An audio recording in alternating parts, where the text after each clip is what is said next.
Bom dia, turma. Voltando a falar sobre o nosso assunto, né? Que nós já estávamos começando a falar do capítulo sobre população. Nós falamos sobre a questão do crescimento, né? Da população absoluta, que é o total de habitantes do nosso país. Nós falamos também da população relativa, que é a densidade demográfica. Então, quanto maior for a densidade demográfica, ela maior será a área em quilômetro quadrado. Então, a densidade demográfica é o número de habitantes por quilômetro quadrado. Né? Então, também nós falamos sobre a taxa de natalidade, a taxa de mortalidade. Né? O crescimento vegetativo é exatamente a diferença do crescimento da taxa de natalidade e a taxa de mortalidade. Bom, e aí um novo tema é exatamente esse crescimento populacional que tem demonstrado em queda. Né? A taxa que nós conhecemos como taxa de fecundidade, ela tem diminuído muito. Né? Isso indica, né, que o número médio de filhos por mulher, considerado, né, mulheres entre 15 e 49 anos. Então, no Brasil, em 1960, a taxa de 6,3 filhos por mulher, em 1980 já havia caído assim em torno de 4 filhos. Né? Em 2010 já era inferior a 2 filhos por mulher. Então nós estamos vendo que o número de nascimentos, né, tem caído muito no nosso país. E isso, de que forma isso é medido? Né? Isso é medido exatamente pela pirâmide etária. O que é a pirâmide etária? Esse gráfico, né, que representa em números absolutos exatamente a porcentagem da população masculina e feminina e as faixas etárias por idade. Né? Então, por isso que, por exemplo, é também denominado pirâmide de idades. Podemos chamar assim também. Então, o formato da pirâmide, ele é exatamente o que revela alguns aspectos sobre a população de um país. A base da pirâmide etária, ela significa o número de nascimentos.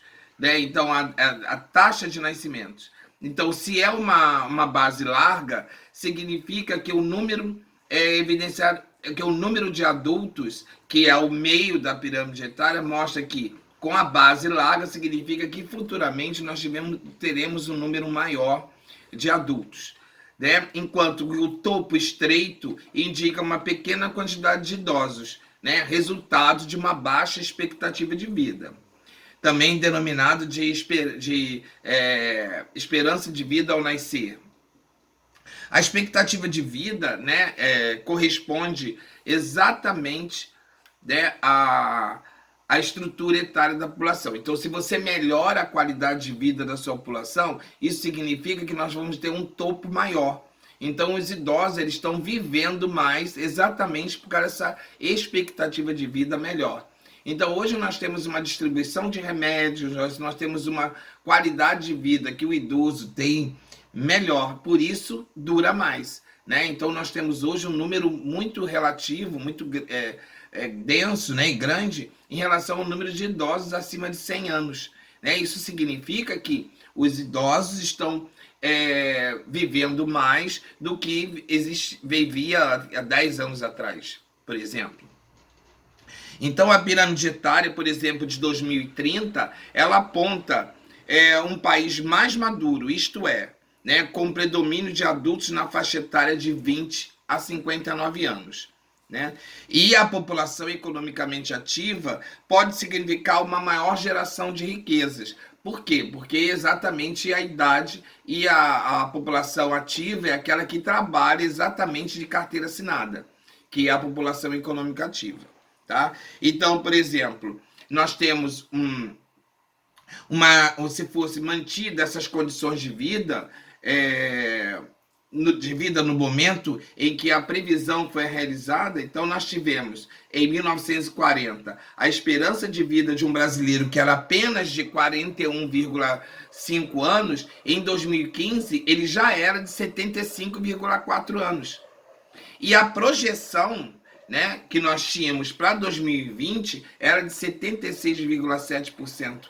76,7 anos é a média de vida, né, da população idosa. Então é a média. Isso não significa que seja a minoria ou a maioria, né? É uma média disso. E o envelhecimento dessa população? O que traz de custo, por exemplo, para o nosso país, né? Então, significa que essa população ela tem um custo para a previdência muito alta, né? Por que isso? Porque quanto mais tempo o idoso ele vive, mais aposentadoria o governo tem que pagar. Né? Então a idade da aposentadoria no nosso país, o que antigamente ficava uns 20 anos recebendo aposentadoria, hoje a média já é de 40 anos recebendo. E a nossa Previdência, que é o Ministério da Previdência, é o ministério que ele fica sempre no déficit, porque a quantidade de entrada de dinheiro na Previdência ela é menor do que a quantidade de saída. Então, como nós temos uma quantidade de 14 milhões de pessoas desempregadas, isso significa que o desconto do INSS não é feito. Então, isso faz com que fique um déficit na Previdência. Então, deveria ser como? Os descontos no contra-cheque dos funcionários, que têm carteira assinada, é repassado para a Previdência, e esse dinheiro, é com esse dinheiro que eles pagam a aposentadoria dessas mãos de obras, dessa população econômica inativa, que são os aposentados. As desigualdades territoriais, que é o nosso tema 2, por exemplo, para que os governos atendam essa população, é necessário que conheçam os seus problemas, né? É a necessidade de investimento em educação, infraestrutura, saúde e etc. Então, o primeiro desses indicadores é o PIB, que é o Produto Interno Bruto, que é a soma em valores monetários de todos os bens e serviços, por exemplo, do produto, que são produzidos em uma área durante determinado período, né, por total da população. Então a gente mede o PIB assim. O segundo índice, nós temos aí a educação, né? A educação por que ela é importante, né? Para o desenvolvimento econômico, principalmente, e social de uma população. Então, embora o Brasil tenha avançado, né, que nós temos visto esse avanço, né, nesse campo das últimas décadas, ainda há muito a ser feito. Tanto que nós temos uma média de 33,1%, que é a maior parte, né, que são pessoas que ensino fundamental incompleto, que é exatamente a distribuição dessa população de 25 anos ou mais de idade, segundo o nível de instrução. Então, essa foi uma medida de 2018 que mostra que 33,1% da população entre 25 anos a mais só tem o fundamental incompleto. Em segundo vem o ensino médio completo com 26,9%. Então a taxa de analfabetismo no país ainda aparece aí com um número grande. E a longevidade, que é a boa qualidade de serviço de saúde, por exemplo, e saneamento básico, resulta na diminuição das taxas de mortalidade adulta, por exemplo, que tem menos doenças, né? Porque ainda nós temos muitos lugares sem saneamento básico e que o esgoto é a céu aberto, que nós chamamos de sumidouro. Então isso traz muitas doenças para a população. Então é infantil, né, que é essencial para que a expectativa de vida da população de um país seja elevada. E como é que faz essa medida, né? Esse período, né, de dados é feito pelo IDH, que é o Índice de Desenvolvimento Humano. Então esses dados ele é feito pelo Estado, né? Os bairros passam essa informação, os municípios passam essas informações para o Estado e o Estado passa essa informação para Brasília. A Brasília faz uma única pesquisa e aí eles mandam para a ONU. A ONU então faz o escalonamento, né? A ONU faz aqueles que são os melhores em qualidade de vida dos países e aqueles que não são basicamente médio ou baixo. Então nós temos uma tabelinha em que mostra que o índice de desenvolvimento humano mais elevado, ele é sempre, quanto mais próximo de 1, né, melhor é a qualidade de vida dessa população. Então, para calcular esse desenvolvimento humano de um município, estado ou país, é utilizada uma medida que se considera 3 dimensões: renda, educação e saúde de uma população.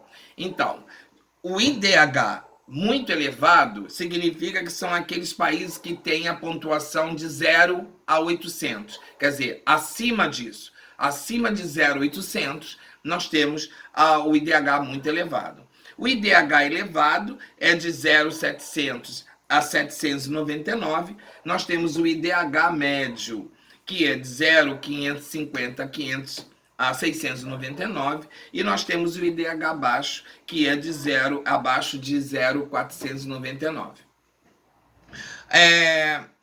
E a diversidade dessa população brasileira faz muito isso, essas situações acontecerem, né? Então, a pirâmide etária, ela ajuda, né, essas questões de divisão entre mulheres e homens dessa pirâmide, lembrando que a base é a taxa de nascimentos, o meio dessa pirâmide etária são os adultos, e o ápice dessa pirâmide, que é o topo dessa pirâmide, é o número de idosos de um determinado país. E aí, falando ainda nessa questão da diversidade da população brasileira, nós temos aí uma diversidade grande do nosso país, né? Então, vários povos são responsáveis pela essa formação da população brasileira. Lembrando que o primeiro povoado, né, a primeira população que aqui estava eram os indígenas.